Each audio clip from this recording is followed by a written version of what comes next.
வணக்கம். மற்றொரு காணொலியில் இணைந்து கொள்வதில் மகிழ்ச்சி. இன்றைய தினமும் இலங்கையில் இடம்பெற்ற சில முக்கியமான செய்திகள் தொடர்பாக பார்க்க போகின்றோம். அந்த வகையில் பார்க்கின்ற போது சுதந்திர தினத்தை முன்னிட்டு அதனை அரசுக்கு எதிராக பாரிய ஒரு போராட்டம் முன்னெடுக்கப்பட உள்ளதான செய்தி வெளியாகி இருக்கின்றன. அதே வேளையில் ஜோசித ராஜபக்ஷவை தொடர்ந்து ராஜபக்ஷ குடும்பத்தில் இன்னொரு முக்கிய நபரும் கைது செய்யப்பட இருக்கின்றார் என்ற செய்தியும் வெளியாகி இருக்கின்றன. மேலும் கனடா தொடர்பான ஒரு செய்தியும் வெளியாகி இருக்கின்றன. இவைகள் தொடர்பில் தான் இன்றைய காணொலியில் பார்க்க போகின்றோம்.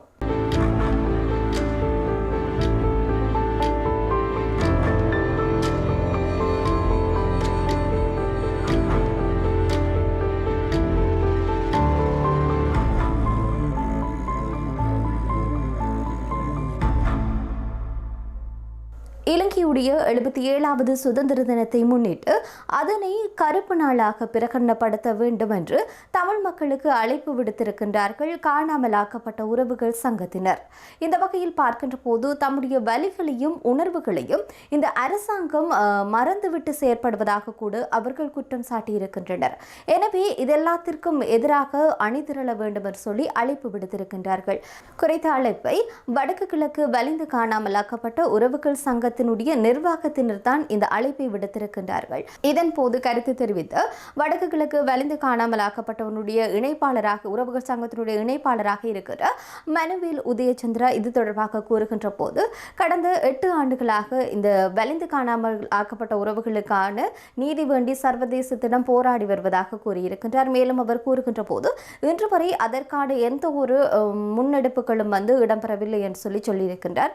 சுமார் 18 ஆண்டுகளாக தம்முடைய உறவுகளை காணாமலாக்கப்பட்ட உறவுகளை தேடி வருவதாக கூட கூறியிருக்கின்றார். இது தொடர்பில் பல்வேறு வகையில் பல்வேறுபட்ட ரீதியில் தொடர்ந்து போராட்டங்களை முன்னெடுத்தாலும் அந்த போராட்டங்களுக்கான ஒரு முடிவுகள் இன்று வரை கிடைக்கப்படவில்லை என்று சொல்லியிருக்கின்றார். இது தொடர்பில் பல்வேறுபட்ட போராட்டங்களை வடக்கிலையும் கிழக்கிலையும் முன்னெடுத்து தங்களுடைய வலிகளை தெரிவித்திருக்கின்றோம் என்று கூறியிருக்கின்றார். இதே நேரத்தில் இந்த காலப்பகுதியில் அதாவது போராட்டங்களை முன்னெடுத்து செல்கின்ற உறவினர்களே 300க்கும் மேற்பட்ட உறவினர்கள் இறந்திருக்கின்றார்கள் என்று சொல்லியிருக்கின்றார். ஆனால் தீர்வு தருகின்றோம் என்று கூறின அரசுகள் கூட எந்த விதமான ஒரு தீர்வையும் தராமல் இயல்பான போக்கையை கடைபிடிப்பதாக கூட அவர் கூறியிருக்கின்றார். நாட்டுக்கு சுதந்திரம் கிடைத்ததாக கூறப்படுகின்றது. ஆனால் எங்களுடைய மக்களுக்கு அதனுடைய பலாபலன்களை அனுபவிக்க முடியாதவர்களாகத்தான் இருக்கின்றோம் என்று அவர் சொல்லியிருக்கின்றார். இந்த பின்னணியில தான் எதிர்வருகின்ற 77வது ஆண்டு சுதந்திர தினத்தை கரிநாளாக பிரகடனப்படுத்த வேண்டும். அதற்கான அழைப்பையும் முன்னெடுத்து அவர்கள் தமிழ் சமூகத்திடம் அந்த அழைப்பை வேண்டுகோள் விடுத்திருக்கின்றார்கள். குறிப்பாக அந்த நாள் கருப்பு நாளாக அனுஷ்டிக்கப்பட வேண்டும் என்பதுதான் அவர்களுடைய கோரிக்கையாக இருக்கின்றது. இவ்வாறான பின்னணியில தான் வருகின்ற 77வது ஆண்டு சுதந்திர தினத்தை கரிநாளாக அனுஷ்டிக்க அழைப்பு விடுத்திருக்கின்றார்கள். குறிப்பாக இந்த அழைப்பிற்கு பல்கலைக்கழக மாணவர்கள், சிவில் சமூக அமைப்பினர்கள், பொது அமைப்புகள், வர்த்தக சங்கத்தினர், பொது போக்குவரத்து மற்றும் அனைத்து தரப்பிலிருந்தும் ஆதரவு அளிக்குமாறு அவர்கள் வேண்டுகோள் விடுத்திருக்கின்றார்கள். இதே வேளையில் மாற்றங்கள் நிகழும் என்று கூறிக்கொண்டு ஆட்சிக்கு ஏறினவர்கள் அவர்களினால் எந்த ஒரு மாற்றமும் நிகழவில்லை, ஆனால் தமிழ் மக்களுக்கு வேதனை தான் கிடைத்திருக்கின்றது என்று அவர் கூறியிருக்கின்றார். மேலும் கருத்து தெரிவித்த வடக்கு கிழக்கு பெண்கள் வலையமைப்பு தலைவி யானந்தன் ஜெயச்சந்திரா கூறுகின்ற போது இலங்கை சுதந்திரம் அடைந்த நாளில் இருந்து இன்று வரை அடக்குமுறைகளுக்கும் அடாவடிகளுக்குமே எம்முடைய இனத்துக்கு எதிராக நடந்து இருக்கின்றன. இதே வேளையில் தம்முடைய இனப்பரம்பலை வடகிழக்கிலும் வலுவாக கடந்த அரசுகளை விட இந்த அரசு முனைப்புடன் செயல்படுகின்றது. இதற்காக மகாபலி விரிவாக்கல் என்ற குறியீட்டுடன் சிங்களவர்களை கொடியமர்த்து மும்முரமாக செயல்படுகின்றது. இதை ஏற்றுக்கொள்ள முடியாது என்று அவர் கூறியிருக்கின்றார். அத்தோடு இந்த அனுர அரசாங்கமானது சிறைகளில் அரசியல் கைதிகள் இல்லை என்று சொல்லுகின்றது. கடந்த அரசாங்கத்தினுடைய செயற்பாடுகளையே இந்த அரசாங்கமும் செயற்படுத்துகின்றது என்று அவர் கூறியிருக்கின்றார்.